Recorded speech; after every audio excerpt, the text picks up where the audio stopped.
भगवान कृष्ण और अर्जुन दोनों दो शरीर एक प्राण माने जाते हैं। दोनों पूर्व जन्म में भाई थे। इनका नाम नर और नारायण था। दोनों ही भगवान विष्णु के ही अंश माने जाते हैं। महाभारत के महायुद्ध में श्री कृष्ण ने सारथी बनकर पांडवों को जीत दिलाई थी। लेकिन एक बार कुछ ऐसा हुआ कि अर्जुन और श्री कृष्ण रणभूमि में आमने सामने आ गए और महायुद्ध होने लगा। इस युद्ध में किसकी जीत हुई और ऐसा क्या हुआ दोनों के बीच में, आइए जानते हैं। महाभारत युद्ध के बाद की बात है। महर्षि गालव सुबह के समय स्नान के बाद सूर्य को जल अर्पित कर रहे थे। उसी समय वायु मार्ग से गुजर रहे गंधर्व चित्रसेन का थूक उनकी अंजलि में गिर जाता है। इससे महर्षि गालव बहुत क्रोधित हो जाते हैं। वे खुद उसे शाप न देकर दंड दिलाने के लिए श्री कृष्ण के दरबार में पहुंचते हैं। महर्षि की बात सुनकर उनका आदर करते हुए श्री कृष्ण ने 24 घंटे के अंदर चित्रसेन का वध करने का वचन महर्षि को दे दिया। उधर जैसे ही नारद मुनि को इस बात का पता चला, वो चित्रसेन के पास पहुंचे और कहने लगे, जो भी दान पुण्य करना चाहते हो कर लो, क्योंकि स्वयं श्री कृष्ण कुछ ही घंटों में तुम्हें मृत्यु के द्वार भेजने वाले हैं। ये सुनकर चित्रसेन घबराए और तीनों लोकों में शरण मांगने लगे, लेकिन किसी ने उन्हें अपने यहाँ शरण नहीं दी। आखिर श्री कृष्ण से वैर कौन लेता। अंत में गंधर्व अपने परिवार सहित फिर से नारद जी की शरण में लौटे और उन्हीं से कोई समाधान देने की विनय की। गंधर्व की विनती पर नारद जी को दया तो आई और उन्होंने चित्रसेन से कहा, तुम अपने परिवार सहित आधी रात को इस जगह पर यमुना के किनारे विलाप करना। एक महिला यहाँ आएगी जो तुम्हें विलाप करता देख तुमसे कारण पूछेगी, लेकिन जब तक वह तुम्हारी सहायता का प्रण न दे तब तक तुम उसे अपनी समस्या मत बताना। चित्रसेन ये करने को तैयार हो। फिर नारद जी श्री कृष्ण की बहन और अर्जुन की पत्नी देवी सुभद्रा के पास पहुंचे और उनसे कहा कि आज बहुत ही शुभ तिथि है। आज मध्य रात्रि में यमुना में स्नान करना और दीन का दुख दूर करने पर अक्षय लाभ की प्राप्ति हो सकती है।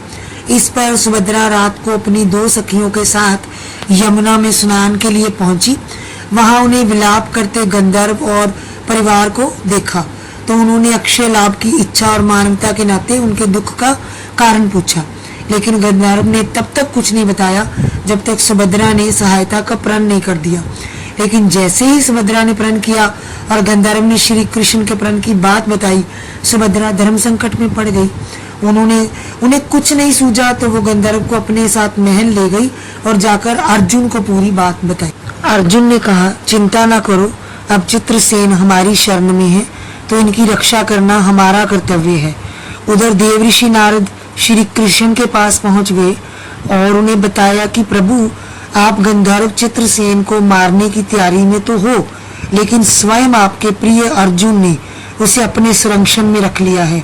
इस पर कान्हा नारद मुनि से कहते हैं, आप जाकर अर्जुन को समझाने का प्रयत्न करें। नारद जी अर्जुन के पास आते हैं और श्री कृष्ण का संदेश देते हैं।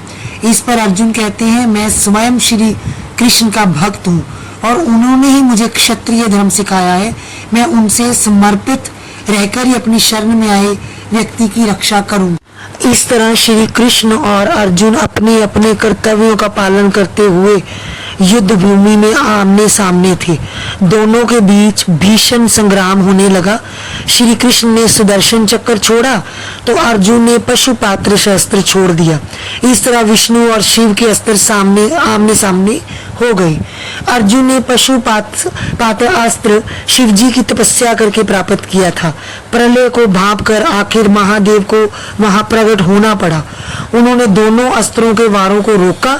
फिर शिवजी भगवान श्री कृष्ण जी के पास पहुंचे और बोले, प्रभु, आप तो भक्तों के रखवाले हो।